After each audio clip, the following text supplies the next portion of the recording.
एक सवाल यहां पे है कि जब लोकसभा का चुनाव हुआ तो कांग्रेस गठबंधन यानी कांग्रेस पार्टी और आम आदमी पार्टी और बीजेपी गठबंधन, इन दोनों का वोट शेयर लगभग बराबर है।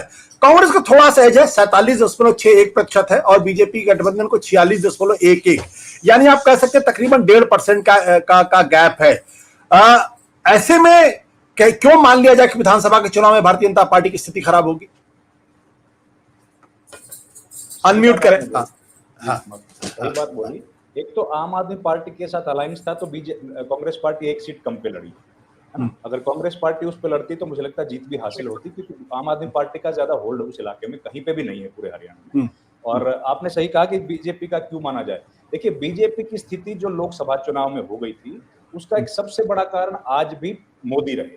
और एक दूसरी बात, जो सेंट्रल इलेक्शन था, लोकसभा का चुनाव था, उसमें कई सारे ऐसे इश्यूज बीजेपी रेज कर पाने में कामयाब रही जो कि प्रधानमंत्री मोदी से जुड़े थे या फिर इंटरनेशनल अफेयर्स के साथ उनका डायरेक्ट ताल्लुकात था। और उनकी एक छवि हरियाणा में रही है, उनकी एक छवि हरियाणा में हमेशा से रही है और प्रधानमंत्री नरेंद्र मोदी के प्रशंसकों की संख्या यहाँ पर बिल्कुल बनी रही है। आज भी कई सारे लोग ऐसे हैं जो उनको आइडियलाइज करते हैं या उनके कहने पर उनके विचार के साथ जुड़े हुए। तो इस सबसे बड़ा कारण बीजेपी के जो लोकसभा चुनाव में जीत मिली वो ये था, एक बात। दूसरा, बीजेपी को जो 3 उम्मीदवार थे 5 में से, वो 10 में से 6 और 5 में से 3 जो जीते हैं वो कांग्रेस पार्टी से आए थे। नवीन जिंदल हो, चाहे राव इंद्रजीत हो और धर्मवीर हो, तो इन लोगों का एक अपना अच्छा खासा वोट बैंक इनका होल्ड भी रहा है, क्योंकि काफी दिन से उस इलाके को रिप्रेजेंट करते रहे, तो उसका लाभ भी बीजेपी को मिला। और तीसरा, जो मनोहर लाल खट्टर को उन्होंने वहां से निकाल लिया तो उसका बेनिफिट भी बीजेपी को मिला। अब क्योंकि विधानसभा का चुनाव है, प्रधानमंत्री तो एक किस्म से इस इलाके को छोड़ चुके हैं, लोकसभा चुनाव के बाद एक बार भी हरियाणा में नहीं आए, तो इसलिए, और लोकल जो इश्यूज हैं, लोकल इश्यूज का एक बहुत रेलेवेंस ज्यादा होता है। लोगों को सबसे ज्यादा जरूरत हरियाणा में पड़ती है एमएलए के साथ, और एमएलए जब भी अवेलेबल, जब भी कोई मसले को लेकर लोगों ने वहां पर शिकायत की तो एमएलए का हमेशा जो रिस्पॉन्स था वो नेगेटिव रहा। अब एमएलए के कैंडिडेट जब गांव में जाएंगे, लोकसभा में भी जब गांव में गए तो शुरुआत में उनको बड़ी दिक्कतें आई, उनको गांव में नहीं घुसने दिया गया। लेकिन क्योंकि लोकसभा में 9 सेगमेंट्स हैं, बड़े सेगमेंट्स हैं, उसमें शहरी भी है और ग्रामीण इलाका भी आता है, तो इस वजह से उनका काम चल गया और वो लोग कुछ सीटें जीतने में कामयाब हो गए। लेकिन उनका वोट परसेंट आपने बताया कि बहुत ड्रास्टिकली उनका नीचे गया है।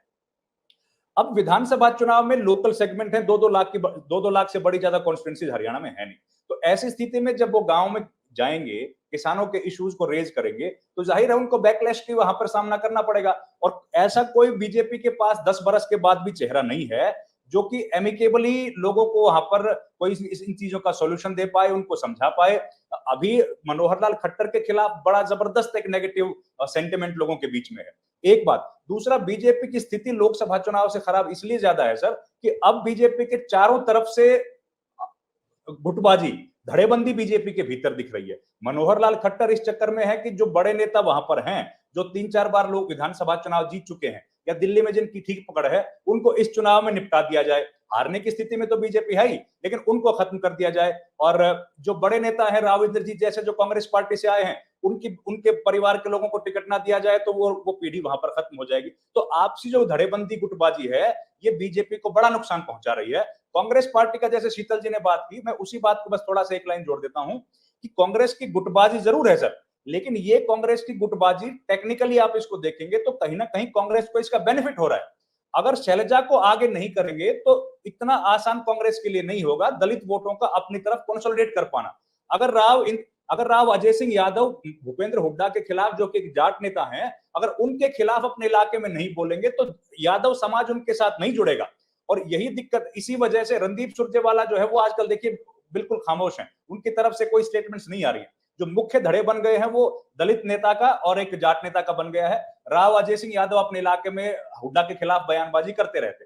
तो ये जो पूरा जिस तरह का धड़ेबंदी का ये जो जाल बुना गया है, मुझे ये भी कहीं ना कहीं कांग्रेस को फायदा पहुंचाता हुआ दिख रहा है। और शैलजा अगर 20.9 2011 की जनसंख्या के हिसाब से 20.9% हरियाणा में दलित समाज है, उसको अगर रिप्रेजेंट करती हैं, अपने साथ एक बड़ी लेगेसी वो लेके आती हैं, और आज की तारीख में दोनों पॉलिटिकल पार्टीज में दलितों की सबसे बड़ी नेता है।